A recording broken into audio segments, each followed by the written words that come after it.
Naomba mtambue dhamira ya serikali ya awamu ya 6 inayoongozwa na Mheshimiwa Daktari Samia Suluhu Hassan, Rais wa Jamhuri ya Muungano wa Tanzania, ya kuhakikisha serikali inaendelea kutenga fedha za kutosha kuwawezesha vijana wa Tanzania kutimiza ndoto zao.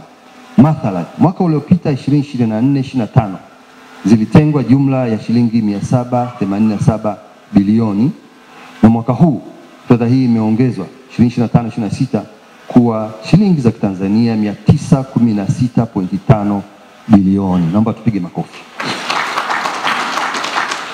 Uwekezaji huu ambao umekuwa ukiongezeka mwaka hadi mwaka unawanufaisha maelfu ya vijana wa Tanzania kufikia kiwango cha juu cha elimu na kutimiza ndoto zao za kupata elimu ya juu.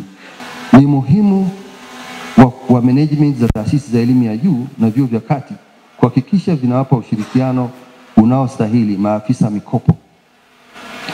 Ni muhimu kwa management za taasisi ya elimu ya juu na vyuo vya kati kuhakikisha zinawapa ushirikiano unaostahili maafisa mikopo ili kuwawezesha kutoa huduma bora kwa wanafunzi na hivyo kuwepo hali ya utulivu vyuoni.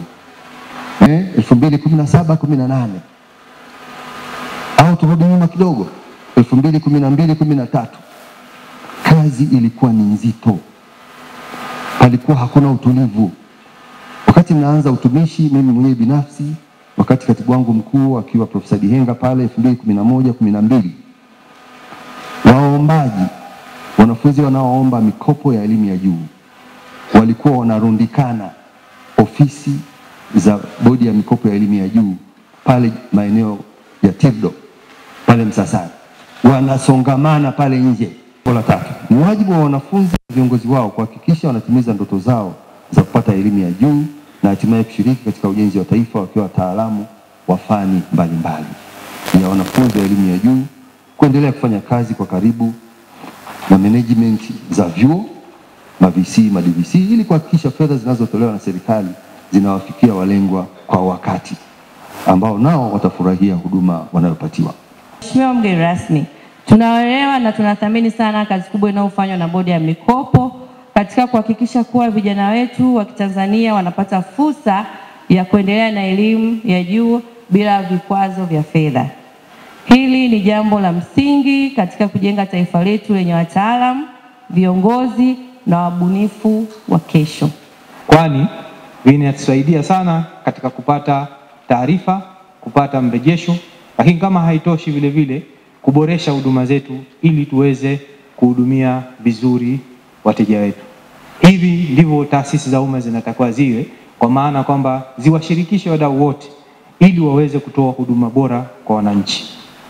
Kwa sababu kazi bado haijamaliza, tunaendelea. Tumeona dira yetu ya 2050 inavyotusisitiza swala zima la umuhimu wa ujuzi na elimu. Kwa maana bodi ya mikopo Tanzania pamoja na bodi ya mikopo ya Zanzibar inafanya kazi kwa bidii sana ili kuweza kufikia yale malengo ambayo serikali yetu imejiwekea.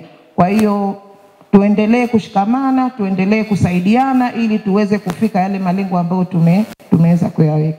Mkuu wa chuo cha Kilimanjaro Institute of Technology and Management kilichopo Mwenge jijini Dar es Salaam chenye ithibati na usajili wa NACPAT namba REG/ANE/029 anapenda kuwatangazia nafasi za masomo kwa ngazi ya diploma na certificate kwa muhula wa masomo utakaoanza Oktoba 2025 katika kozi za IT, Hotel and Tourism Management, Front Office, Business Administration, Accountancy, Procurement and Supply. Chuo kimebobea katika ufundishaji kwa njia ya vitendo na kimeweza kutoa wanafunzi wenye weledi. Wengi wameajiriwa ama kujiajiri, na kwa wale ambao wameamua kuendelea na degree wameweza kujiunga na vyuo vikuu bora hapa nchini na nje ya nchi. Pia kuna kozi fupi za computer application, graphic and design, video production pamoja na CCTV camera. Kwa maelezo zaidi piga simu namba 0717816034 au 0754864361. KITM, elimu na ujuzi kwa uchumi imara.